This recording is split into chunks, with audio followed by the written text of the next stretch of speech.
कभी सोचा है कि दुनिया में कुछ लोग उन्हीं 24 घंटों में इतना कुछ कैसे कर लेते हैं, जबकि बाकी लोग बस दिन भर भागते रहते हैं, थकते रहते हैं, पर जिंदगी में कुछ खास बदलता नहीं?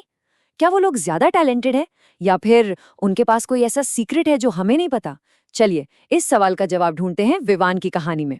एक ऐसा लड़का जो सुबह उठता था, भागता था, काम करता था, थकता था और अगले दिन फिर से वही साइकिल दोहराता था। लेकिन एक दिन उसकी जिंदगी में कुछ ऐसा हुआ जिसने पूरा खेल ही पलट दिया। विवान की जिंदगी की सबसे बड़ी उलझन यही थी। वो बहुत बिजी था, इसमें कोई शक नहीं, लेकिन क्या वो इफेक्टिव था? क्या वो असरदार था? देखिए, ये सिर्फ विवान की कहानी नहीं है ना?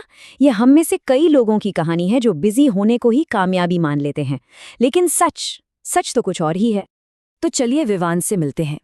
उम्र 28 साल, एमबीए की डिग्री, एक अच्छी नौकरी, मतलब कागज पर तो सब कुछ परफेक्ट था, लेकिन असल जिंदगी, उसे बस एक शब्द में बयां किया जा सकता है, केओस।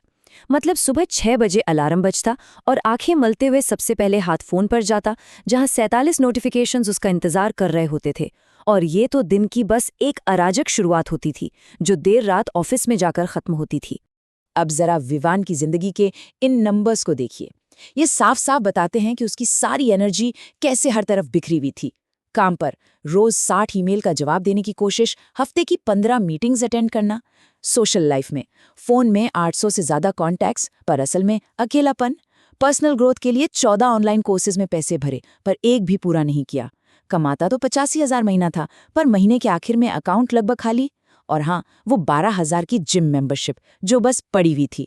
हर नंबर एक ही कहानी कह रहा था, मेहनत बहुत, नतीजा कुछ नहीं।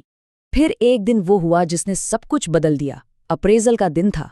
विवान, जिसने पूरे साल सबसे ज्यादा घंटे काम किया था, उसे मिली एवरेज रेटिंग। और उसका कलीग रोहन, जो हमेशा शांत दिखता था और टाइम पर घर चला जाता था, उसे बेस्ट परफॉर्मर का अवार्ड मिला। विवान के लिए ये किसी शौक से कम नहीं था। उस शाम वो बस बिना किसी मंजिल के चलता रहा और एक शांत से कैफे में जा पहुंचा। और उसी कैफे में विवान की मुलाकात हुई मेहरा सर से, एक रिटायर्ड बिजनेसमैन जो बस सुकून से अपनी किताब पढ़ रहे थे। उन्होंने विवान के चेहरे पर निराशा देखी, उसकी कॉफी का बिल चुकाया और बड़े आराम से उसकी पूरी कहानी सुनी। ये वो मुलाकात थी जो विवान की जिंदगी को हमेशा हमेशा के लिए बदलने वाली थी। विवान की पूरी कहानी सुनने के बाद मेहरा सर मुस्कुराए और उन्होंने बस एक साधारण सा सवाल पूछा। उन्होंने कहा, विवान, एक बात बताओ, क्या कभी शांति से बैठकर सोचा है कि तुम्हारी जिंदगी के 80% नतीजे असल में आते कहाँ से हैं? ये एक ऐसा सवाल था जिसने विवान को अंदर तक झकझोर के रख दिया। यहीं से एक नई सोच की शुरुआत हुई। मेहरा सर ने समझाया, देखो, ये कोई नया फॉर्मूला या कोई रॉकेट साइंस नहीं है। ये तो प्रकृति का एक नियम है जिसे कहते हैं 80/20 प्रिंसिपल या पेरेटो प्रिंसिपल। इसकी खोज बहुत पहले इटली के एक अर्थशास्त्री विल्फ्रेडो पेरेटो ने की थी। उन्होंने देखा कि इटली की 80% जमीन पर सिर्फ 20% लोगों का कब्जा है।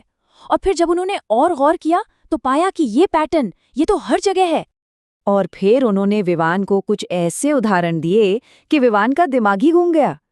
उन्होंने बताया कि माइक्रोसॉफ्ट ने पाया कि उनके 80% सॉफ्टवेयर एरर सिर्फ 20% बग्स की वजह से आते हैं।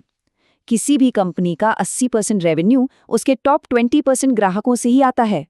हम सब 80% समय अपनी अलमारी के सिर्फ 20% कपड़े ही पहनते हैं, है ना? और तो और किसी भी परीक्षा में 80% नंबर सिलेबस के सिर्फ 20% हिस्से से ही आते हैं।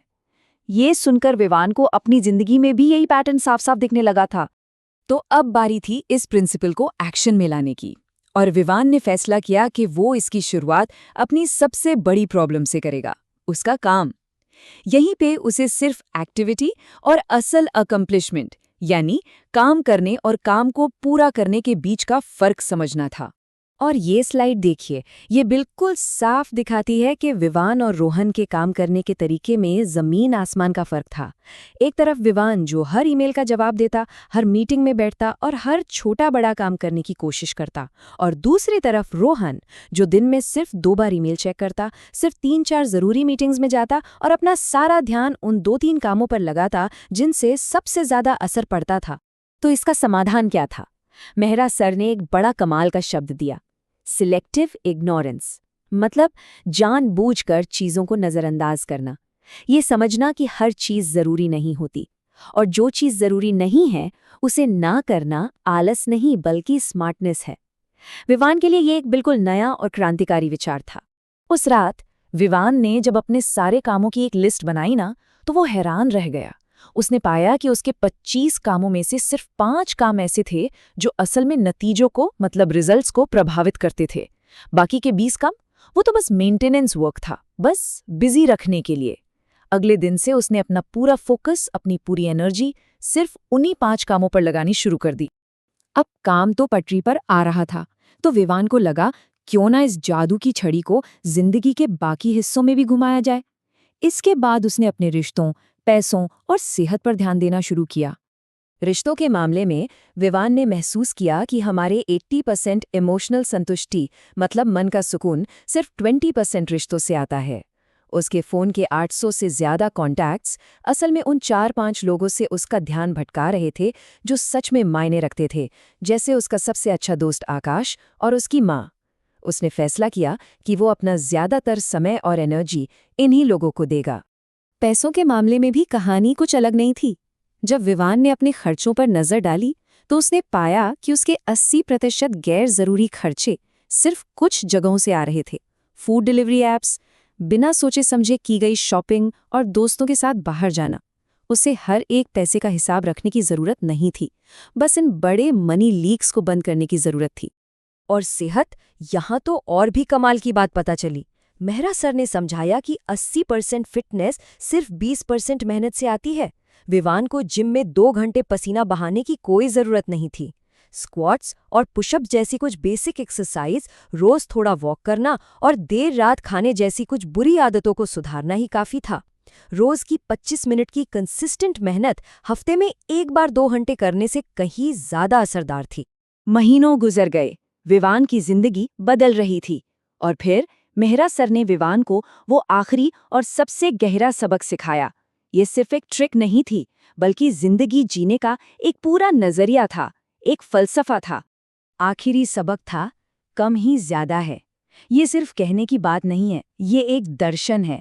कम काम करो, लेकिन सही और जरूरी काम करो। कम लोगों से मिलो, लेकिन गहरे रिश्ते बनाओ। कम चीजें खरीदो, लेकिन क्वालिटी वाली। कम लक्ष्य रखो, लेकिन वो जो सच में मायने रखते हैं। जिंदगी हर चीज करने के लिए बहुत छोटी है, लेकिन सही चीजें करने के लिए काफी लंबी है। और नतीजा? अरे नतीजा तो कमाल का था। 1 साल के अंदर विवान की जिंदगी जैसे पलट ही गई थी। 6 महीने में उसे ऑफिस में प्रमोशन मिला और उसने एक सफल ब्लॉग शुरू कर दिया। 9 महीने में फ्रीलांस राइटिंग से उसकी साइड इनकम आने लगी और ठीक 1 साल में उसका वजन 8 किलो कम हो गया। उसके रिश्ते पहले से कहीं ज्यादा मजबूत हो गए और उसे एक किताब लिखने का कॉन्ट्रैक्ट भी मिल गया।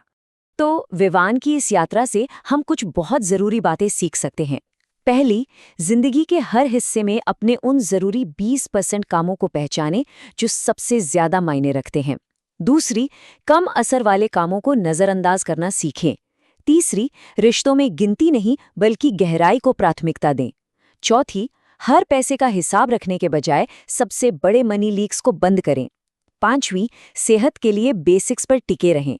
और सबसे जरूरी, इस फलसफे को अपनाएं, कम ही ज्यादा है।